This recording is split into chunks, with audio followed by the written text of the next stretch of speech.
नमस्कार दोस्तों, मैं कीर्ति अडारकर।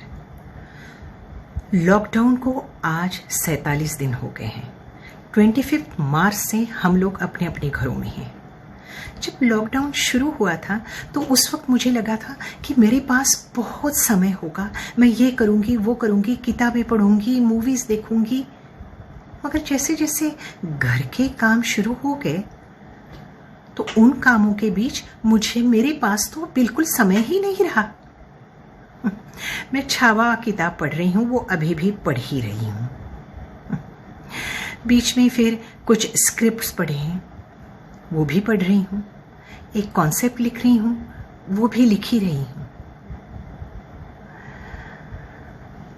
दोस्तों, लॉकडाउन के पहले हम अपनी बाहरी दुनिया में इतना खो से गए थे कि हम ये अपनी अंदर की दुनिया है, अपने अंदर की भी दुनिया है, उसे तो हम पूरा भूल ही गए थे।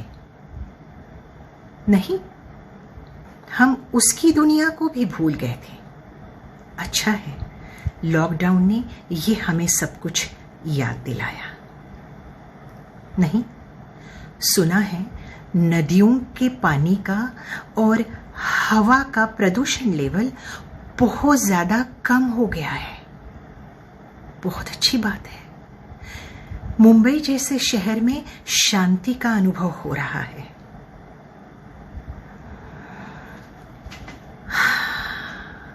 और सुबह सुबह हम चिड़ियों के चहचहाट से उठ रहे हैं। अच्छी बात है ना ये।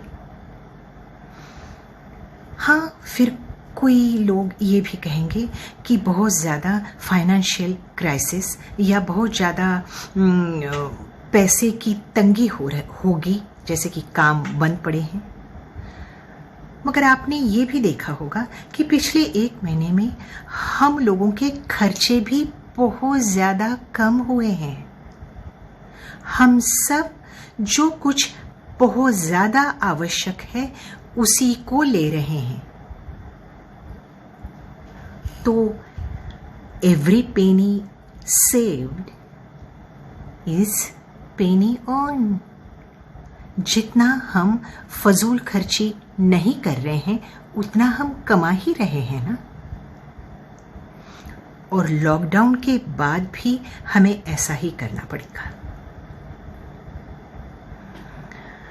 हमारी पूरी लाइफस्टाइल चेंज करनी पड़ेगी।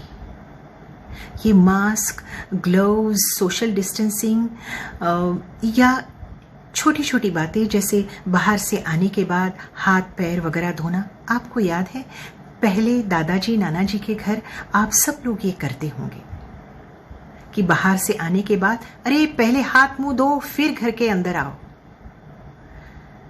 तो जो कुछ भी हम पीछे भूल गए हैं उसको फिर से याद करने का और उसे फिर से अपने जीवन में लाने का समय आ गया है। ये लॉकडाउन हमें ये बता रहा है, ये समय हमें बता रहा है। इस पे मैंने 4 पंक्तियां लिखी है, आपको सुनाती हूं। ये क्या हो रहा है, ये क्यों हो रहा है, ये क्यों हो रहा है। रोज सैकड़ों हजारों जा रहे हैं, रोज सैकड़ों हजारों लाखों जा रहे हैं। जो हाल मेरे देश का है दोस्त, वही हाल तेरे देश का भी है। क्या शायद वो ये भूल गया है कि वो सिर्फ इंसान है, इस पूरी प्रकृति का मात्र एक छोटा सा अंश है। हाँ, वो ये भूल गया है कि वो सिर्फ एक इंसान है, उसकी प्रकृति का सिर्फ एक छोटा सा हिस्सा है। और हाँ, इसीलिए ये सब कुछ हो रहा है क्योंकि वो भूल गया है कि वो एक इंसान है, उसकी प्रकृति का एक छोटा सा अंश है। धन्यवाद। हम फिर मिलेंगे दोस्तों, और उस वक्त भी आप इसी तरह से स्वस्थ रहेंगे, इसी विश्वास के साथ। जय राम जी की।